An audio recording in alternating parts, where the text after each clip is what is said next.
Movie की शुरुआत में दिखाया जाता है कि पूरी पृथ्वी बहुत सारी बर्फ से ढकी हुई है और इस वजह से बचे हुए इंसानों को जमीन के नीचे रहना पड़ रहा है।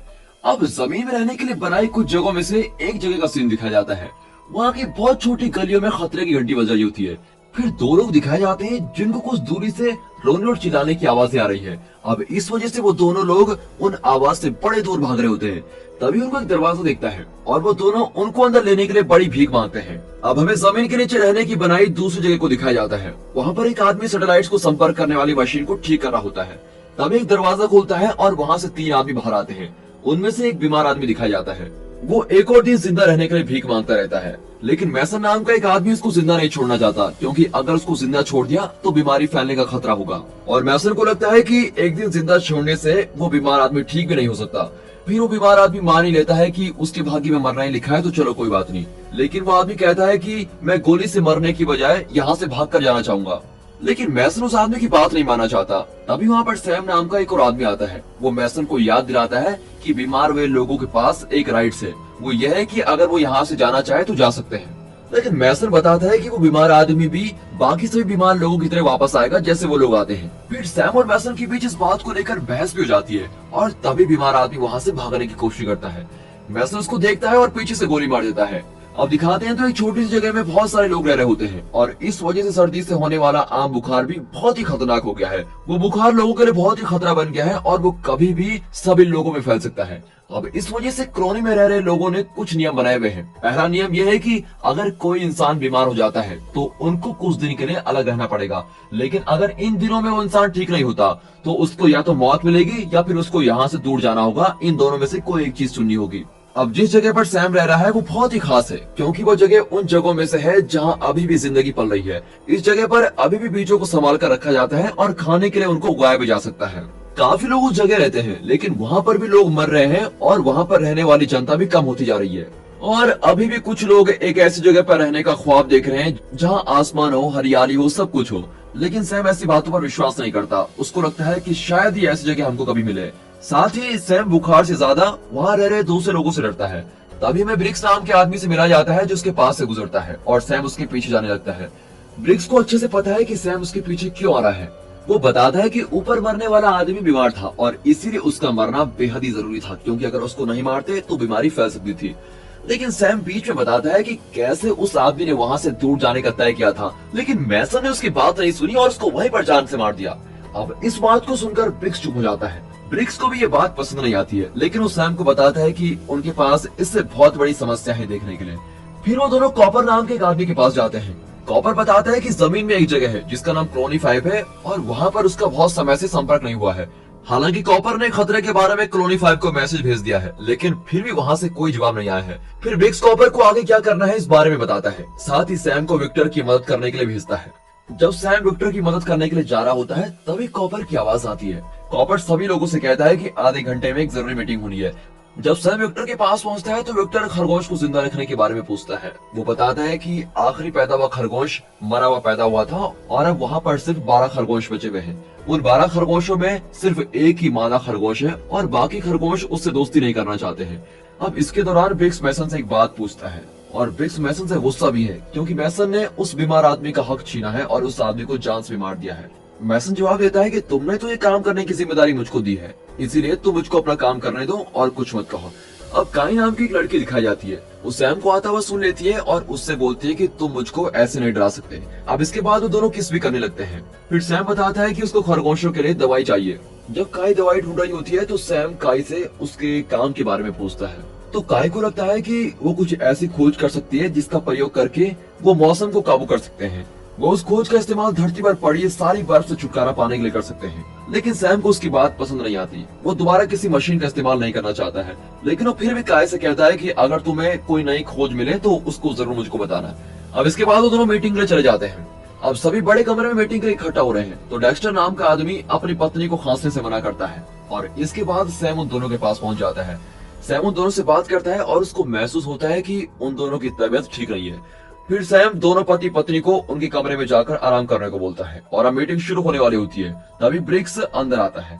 अंदर आते ही ब्रिक्स का लाइटर एक बच्चा चुरा रहा होता है, लेकिन ब्रिक्स उस बच्चे को ऐसा करते हुए पकड़ लेता है। अब मीटिंग शुरू होती है और ब्रिक्स सभी को कॉलोनी 5 के बारे में बताता है। वो एक और जगह है जहाँ पर इंसान जमीन के नीचे रहा करते हैं। पिछले साल ऐसी एक कॉलोनी बंद हो गई थी और इसीलिए कॉलोनी 5 में क्या हुआ वो पता लगाने के लिए उन्हें वहाँ पर जाना चाहिए। ब्रिक्स कॉपर से फालतू पड़े रेडियोस के बारे में पूछता है, साथ ही 2 लोगों को अपने साथ कॉलोनी 5 चलने के लिए बोलता है। हालांकि मैसन को लगता है कि कॉलोनी 5 के सभी लोगों को बुखार होगा, इसीलिए वो कहता है कि हम सबको वहां जाकर अपनी जान को खतरे में नहीं डालना चाहिए। और फिर रेनॉल्ड्स नाम का एक आदमी मैसन का साथ देता है और ब्रिक्स डेक्स्टर को उसके साथ चलने को बोलता है, लेकिन सैम बोलता है कि डेक्स्टर की ज्यादा जरूरत इस कॉलोनी को है, इसलिए वो खुद ब्रिक्स के साथ चलने को बोलता है। और विक्टर का बेटा ग्रेडन भी उनके साथ चलने को बोलता है, लेकिन उसके मम्मी पापा उसको भेजना नहीं चाहते हैं। फिर ब्रिक्स उन दोनों को साथ ले जाने के लिए मान जाता है और उसके वापस आने तक काय को कॉलोनी की जिम्मेदारी देता है। अब मीटिंग खत्म होने वाली होती है, लेकिन तभी डेक्स्टर की पत्नी खांस देती है और सभी लोग बहुत ही डर जाते हैं। ब्रिक्स मैसन को इशारा करता है और वो उन दोनों पति पत्नी को अपने साथ लेके जाते हैं। ब्रिक्स डेक्स्टर को बोलता है कि उनके खराब तबीयत के बारे में उन्हें उनको पहले ही बता देना चाहिए था। अब मैसन उन दोनों की जांच अभी अभी करना चाहता है, लेकिन ब्रिक्स मैसन से उसके वापस आने तक का इंतजार करने को बोलता है। वो मैसन से काय की बातें सुनने को भी बोलता है, लेकिन मैसन को लगता है कि काय बड़े फैसले नहीं ले सकती और सबकी जिम्मेदारी उठा नहीं सकती। अभी सैम को एक सपना आता है जिसमें एक बच्चा है और वो बर्फ में कहीं खो गया है और उसको अपनी माँ मरी हुई मिलती है। वो सपने से जागता है और उसको सुनकर काय उसके पास आती है। वो काय को सपने के बारे में बताता है और काय उसको समझाती है कि तुम्हारी इस सब में कोई गलती नहीं है। हालांकि काय को चिंता भी होती है कि सैम वहां पर जा रहा है और इसलिए वो सैम से जल्द वापस आने को बोलती है। अब अगले दिन सैम, ब्रिक्स और गैडन कॉलोनी से निकल जाते हैं और सबसे पहले वो एक बर्फ से जमे हुए एक शहर से गुजरते हैं। इसके बाद वो मौसम में बदलाव लाने वाली एक मशीन के पास पहुंचते हैं। अब गैडन सोच रहा होता है कि क्या वो मशीन अभी भी काम कर रही होगी, लेकिन ब्रिक्स बताता है कि वो मशीन बहुत समय पहले ही खराब हो चुकी है। अब वो बर्फ से होते हुए अपने सफर को जारी रखते हैं और एक पुल पर पहुंच जाते हैं जो कि पार करने के लिए थोड़ा खतरे वाला दिख रहा है। वो पुल में बने हुए छोटे छोटे गैप से आगे बढ़ रहे होते हैं, लेकिन तभी उनको रास्ते में एक बड़ा गैप मिलता है। अब उस गैप को पार करने के लिए उन्हें काफी खतरा उठाना पड़ता है और उसको पार करते हुए तो ब्रिक्स लगभग गिरने वाला था, लेकिन किसी तरह वो बच जाता है और आगे चला जाता है। तभी उस गैप को पार करते हुए ग्रेडन को एक गाड़ी दिखाई देती है और उस गाड़ी से कोई आदमी चिपका हुआ बैठा होता है। वो उस आदमी की तरफ ध्यान से जाते हैं। वो देखते हैं कि उस आदमी ने खुद को और अपनी पत्नी को गोली से मार दिया है। अब उस आदमी ने खुद को गोली क्यों मारी इस बारे में उनको पता नहीं चलता और इसलिए ब्रिक्स उनको आगे बढ़ते रहने को बोलता है। तभी रास्ते के बीच उनको एक टूटा हुआ हेलीकॉप्टर मिलता है जिसको लोग अपने सफर के दौरान आराम करने के लिए यूज करते हैं। फिर ब्रिक्स अपने कॉलोनी के लोगों को फोन करता है और सभी चीजों के बारे में बताता है। कॉपर बताता है कि डेक्स्टर और उसकी पत्नी की तबीयत पहले से भी ज्यादा खराब हो गई है। अब मैसन उन दोनों पति पत्नी की जांच करना चाहता है, तो ब्रिक्स कॉपर को अधिकार देते हुए बोलता है कि अगर मैसन ने कुछ भी गलत किया तो तुम उसके खिलाफ कोई भी कदम उठा सकते हो। फिर फोन पर बात करने के बाद ब्रिक्स सैम को बताता है कि सैम उसको इसी हेलीकॉप्टर के पास एक जगह से मिला था। अब सैम गैडन को बताता है कि वो बचपन में इस हेलीकॉप्टर के पास कैसे पहुंचा था। वो बताता है कि जब मेरे साथ के बचे हुए लोगों का खाना खत्म हो गया था और वहाँ पर कुछ भी नहीं था, इसलिए कुछ आदमी मदद और खाना ढूंढने के लिए पास के शहर में गए थे, लेकिन वो कभी भी वापस नहीं आए। वहाँ के लोग मरने लगे थे और इसीलिए मैं अपनी माँ और बहन को वहाँ से बाहर निकालना चाहता था। उसके बाद मैं और मेरा परिवार एक अच्छे रहने की जगह ढूंढने के लिए निकल जाते हैं, लेकिन तभी एक बड़ा तूफान आता है और मैं ही उस तूफान में बच पाया था क्योंकि वहाँ पर मुझको ब्रिक्स मिल गया था। अब अगले दिन वो अपना सफर जारी रखते हैं और कॉलोनी 5 के पास पहुंच जाते हैं। जब वो अंदर जाने के दरवाजे के पास पहुंचते हैं तो उनको बर्फ पर गिरा हुआ खून दिखाई देता है और साथ ही उनको अंदर आते हुए धुएं की खुशबू आती है। अब ब्रिक्स अकेले अंदर जाता है और बाकी दोनों को बाहर इंतजार करने के लिए कहता है। हालांकि ग्रेडन अंदर जाने से डर रहा है, लेकिन सैम उसको समझाता है कि उनका साथ रहना सबसे ज्यादा जरूरी है। अब जब वो अंदर पहुंचते हैं तो उनको जमीन पर गिरा हुआ बहुत सारा खून दिखाई देता है। सैम ब्रिक्स से पूछता है कि आखिरी बार जब ब्रिक्स यहाँ पर आया था तब यहाँ कितने इंसान बचे थे, जिसके जवाब में ब्रिक्स बताता है कि आखिरी बार यहाँ पर 50 जिंदा लोग थे। अब वो कॉलोनी के अंदर जाते हैं और उनको पहले से भी ज्यादा खून मिलता है। ब्रिक्स ग्रेडन को एक बंदूक देता है और कहता है कि अगर कोई दिक्कत हो तो इसका यूज कर लेना। अब वो शांति के साथ आगे बढ़ते हैं। वो देखते हैं कि सभी चीजें बुरी तरह से फैली हुई हैं और सारी जगह बहुत ही ज्यादा खून लगा हुआ है। अब ये सब देखकर ग्रेडन मान लेता है कि सभी लोग मारे जा चुके हैं और तभी कुछ दूरी से कुछ अजीब आवाज आती है। उन आवाजों को सुनकर वो मान लेते हैं कि कोई तो यहाँ पर जिंदा है और जल्द ही वो उन आवाजों का पीछा करने लगते हैं। तभी सैम उस आवाज का पता लगाने के लिए सबसे आगे चलता है। वो एक दरवाजे पर पहुंचते हैं जिसके ऊपर बहुत बड़ी बड़ी खरोंचें लगी हुई हैं। अब वो उसको खोलते हैं और सबसे पहले ब्रिक्स अंदर जाता है और अंदर उनको एक आदमी देखता है जो कि मरा हुआ लग रहा है। जब वो उस आदमी के पास पहुंचते हैं तो वो आदमी खड़ा हो जाता है, जिससे ब्रिक्स और उसके साथी डर जाते हैं। वो आदमी डरा हुआ है और डर की वजह से ब्रिक्स से लड़ने की कोशिश करता है। ब्रिक्स और उसके साथी बताते हैं कि वो वहाँ पर मदद करने के लिए आए हुए हैं। अब डरा हुआ आदमी दरवाजे को बंद करने के लिए बोलता है, तो सैम उसको कुछ पानी देता है और वो आदमी अपना नाम लेलैंड बताता है। जब सभी उस आदमी से सवाल पूछ रहे होते हैं तो वो आदमी खाना खाने के लिए मांगता है और लेलैंड को ये भी पता नहीं है कि वो इस कमरे में कितने दिनों से रह रहा है। उसको किसी और इंसान की जिंदा बचने के बारे में पता भी नहीं था। ब्रिक्स बताता है कि उसको कॉलोनी 5 से कुछ अजीब मैसेज आया था और इसलिए वो यहाँ पर लोगों की मदद करने के लिए आए हुए हैं। अब डरा हुआ आदमी बताता है कि दूसरे बाहर के लोगों से संपर्क करने के लिए कॉलोनी 5 के लोगों ने एंटीना को ठीक किया था और इसी वजह से वो दूर के लोगों से संपर्क कर पा रहे थे। कॉलोनी 5 में एक अधूरा मैसेज आया था। उस मैसेज में एक वीडियो है जिसमें एक आदमी दिखता है। वो मौसम को काबू करने वाली एक मशीन को ठीक कर देने की बात करता है। मशीन को ठीक करके उन्होंने सभी बर्फ को पिघला दी है, जिससे उपजाऊ जमीन दिखने लगी है। उनके पास पेड़ पौधे उगाने के लिए बीज नहीं है और इसलिए वो किसी को बीज के साथ वहाँ पर बुला रहे हैं। वो आदमी कहाँ पर है, मैसेज में इसके बारे में ठीक से पता ही नहीं चलता। अब लेलैंड बताता है कि उन्होंने कुछ लोगों की एक टीम को मैसेज में बताई गई जगह का पता लगाने के लिए भेजा था। उनको वो जगह कभी भी नहीं मिली, लेकिन जब टीम वापस कॉलोनी 5 में आ रही थी तब कुछ लोगों ने उनका पीछा किया। फिर लेलैंड मैसेज में बताई जगह के बारे में सैम को बता रहा होता है और तभी ब्रिक्स लेलैंड को अपने साथ ले जाने की बात को बोलता है। लेलैंड उस कमरे के बाहर निकलने से बहुत ही डरता है, तो सैम बताता है कि तुम्हें डरने की कोई जरूरत नहीं है क्योंकि बाहर कोई भी नहीं है। अब ब्रिक्स ग्रेडन को अपनी कॉलोनी से बात करने को बोलता है। साथ ही ब्रिक्स सैम से बोलता है कि काम आने वाली चीजों को इकट्ठा कर दो। और ब्रिक्स को एक जगह पर बॉम्ब मिलता है और तभी ग्रेडन बताता है कि वो अपनी कॉलोनी से संपर्क नहीं कर पा रहे हैं। ब्रिक्स ऊपर जाकर कॉलोनी से दोबारा संपर्क करने की बात करता है। अब वो बाहर निकलने के लिए तैयार हो ही रहे होते हैं, लेकिन अचानक उनको बाहर से एक भयानक आवाज आती है। फिर ब्रिक्स उस आवाज का पीछा करने की कोशिश करता है, लेकिन जब उसको आसपास कुछ नहीं दिखता तो वो बाकी सभी लोगों को पीछे आने को बोलता है। वो चारों कमरे से बाहर आ जाते हैं, लेकिन ग्रेडन से बचता हुआ लेलैंड वापस कमरे में जाकर खुद को बंद कर लेता है। अब इसके साथ ब्रिक्स और उसके साथी अंदर बनी छोटी गलियों से होते हुए आगे जाते हैं। इसके साथ उनको बहुत तेज चिल्लाने और दरवाजे पीटने की आवाज आती है। कॉलोनी की और अंदर पहुंचकर उनको वहां पर किसी की हिलती हुई परछाई दिखाई देती है और ग्रेडन को लगता है कि उन तीनों को यहाँ नहीं आना चाहिए था क्योंकि यहाँ पर खतरा हो सकता है। अब इसके बाद वो अपनी टॉर्च की लाइट्स को बंद कर देते हैं। वो आवाजों के पास पहुंचते हैं और उनको बहुत सारा खून खराबा दिखाई देता है।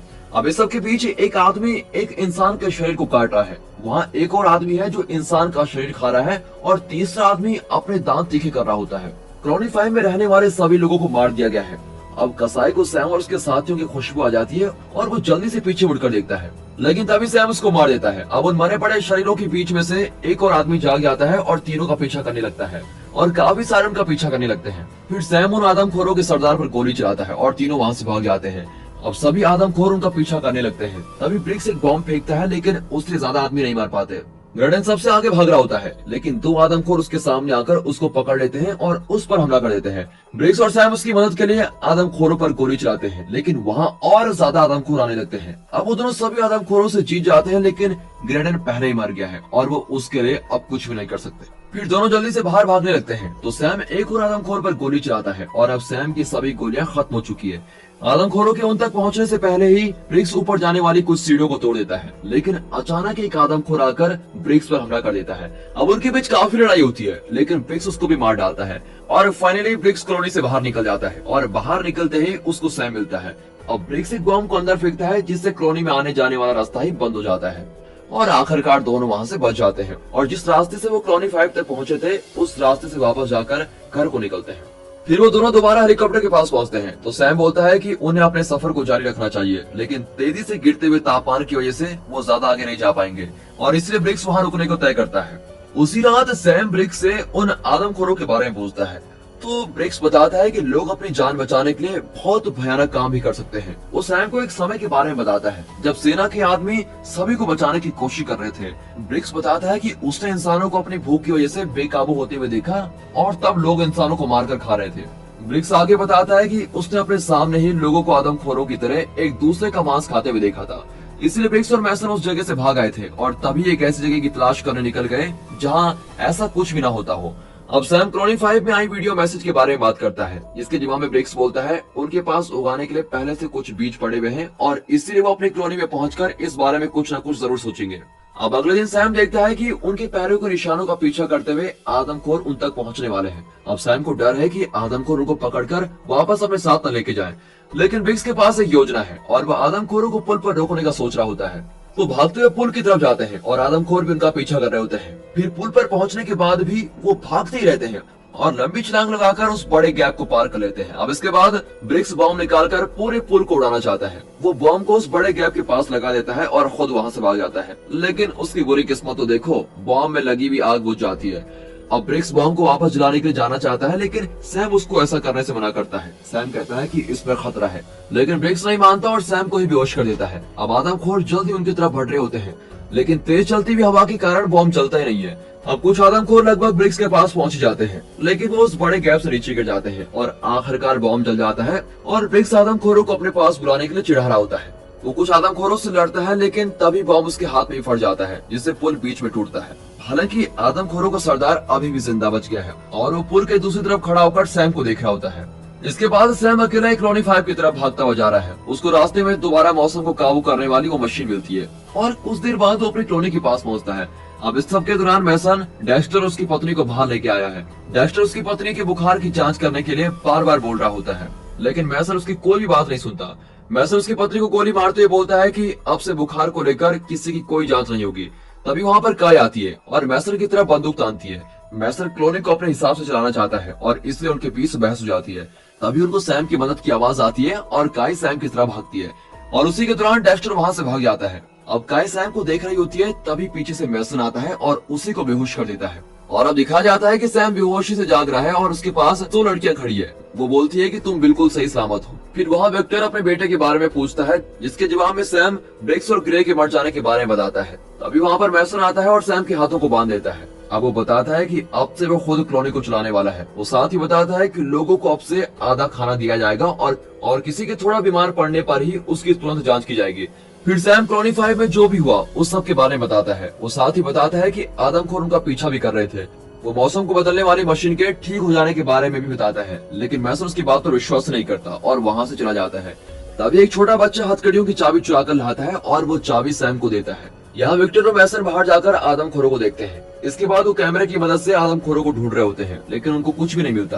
तभी वहाँ भागता हुआ रेनॉल्ड आता है और सैम के भाग जाने के बारे में बताता है और यहाँ फिर सभी सैम को ढूंढने जाते हैं, लेकिन इसके दौरान सैम काय को ढूंढ रहा होता है। काय को भी बंद करके रखा गया है और उसको चोट भी लगी हुई है। सैम उसको किसी तरह बचा लेता है। फिर वो और काय कंप्यूटर के पास जाते हैं। सैम काय को जगह दिखाना चाहता है जहाँ से मौसम को बदलने वाली मशीन को ठीक होने का मैसेज आया था। सैम को उस जगह को ढूंढने में थोड़ा समय लगता है, लेकिन वो उस जगह को ढूंढ ही लेता है। फिर सैम वहाँ से कुछ बीज अपने साथ रख लेता है और सभी को उस मैसेज में बताने के लिए भाग जाता है। यहाँ मैसन उनको पकड़ लेता है और बोलता है कि यहाँ से कोई भी बाहर नहीं जा सकता। अब अचानक बाहर से कुछ पीटने की आवाज आती है। वो कैमरे की तस्वीर देखने जाते हैं और देखते हैं कि वहाँ पर आदमखोर लोग दरवाजा खोलने की कोशिश कर रहे हैं। आदमखोरों को सरदार डेक्स्टर का सर कैमरे के सामने लाकर दिखाता है और फिर कैमरा ही तोड़ देता है। अब मैसन उन सभी लोगों को बंदूक देने को बोलता है जिनको बंदूक इस्तेमाल करनी आती है, और जिनको बंदूक चलाने नहीं आती उनको वो एक सुरक्षित जगह में लेके जाता है। अब यहाँ कॉपर को ऊपर की मंजिल पर लोगों के भागने की आवाज आती है और वो जल्दी लोगों की मदद करने जाता है। और इसी बीच वहाँ की लाइट भी चली जाती है। वहाँ का दरवाजा खुलता है, लेकिन वहाँ से कोई भी अंदर नहीं आता। तभी अंदर से कुछ अजीब आवाजें आने लगती है और अचानक कॉलोनी में बनी नालियों में से एक आदमखोर बाहर निकलता है और कॉपर पर हमला कर देता है। अब जिस कमरे को सभी सुरक्षित मान रहे थे, अब वहाँ का दरवाजा खुला रहने की वजह से सभी लोगों पर आदमखोरियों ने हमला कर दिया है, लेकिन एक हिम्मत वाला बच्चा उस कमरे के दरवाजे सही समय पर बंद कर देता है। अब इसके दौरान सैम और उसके साथ के लोगों को महसूस होता है कि आदमखोर पहले अंदर पहुंच चुके हैं और तभी हवा के लिए बनाई गई नालियों से आदमखोर निकलने लगते हैं। वो कुछ को मार तो देते हैं, लेकिन वहाँ और भी ज्यादा आदमखोर आ जाते हैं। अब विक्टर आदमखोरों को सरदार से लड़ता है। इसके दौरान सैम और काय बाकी सभी लोगों को बचाने की कोशिश कर रहे होते हैं और छुपने के लिए एक अच्छी जगह को ढूंढ रहे होते हैं।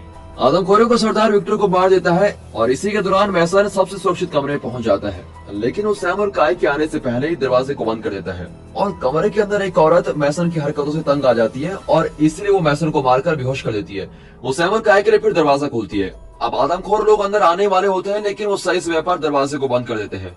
लेकिन वहाँ का दरवाजा ज्यादा समय तक टिकने वाला नहीं है, इसलिए सैम सभी को एक रास्ता बताता है जिससे वो जमीन के ऊपर पहुंच सकते हैं। फिर सैम हवा के लिए बनाया गया एक रास्ता खोलता है और सभी उसके अंदर चले जाते हैं, लेकिन मैसन उनके साथ नहीं जाना चाहता। अब सैम मैसन की तरफ अपनी बंदूक फेंकता है, लेकिन मैसन बंदूक को सैम की तरफ तान देता है। तभी सैम बोलता है कि तुम्हें सभी गोलियों की जरूरत पड़ने वाली है, और ये बोलकर सैम भी अंदर चले जाता है। अब आदमखोरी दरवाजे को तोड़ देते हैं और मैसन को पता लगता है कि आदमखोरी जल्दी अंदर पहुंचने वाले हैं, इसलिए वो गैस के भरे एक सिलेंडर पर गोली चलाता है। अब इसकी वजह से वहाँ के सभी लोग जल जाते हैं, लेकिन उनका सरदार हवा के लिए बनी सुरंग में घुस जाता है और जिंदा बच जाता है। अब वो सैम तक पहुंच जाते हैं और वो दोनों सुरंग में लड़ना शुरू कर देते हैं। फिर कुछ देर बाद वो एक दूसरे कमरे में गिर जाते हैं, लेकिन वहाँ भी उनकी लड़ाई चलती रहती है।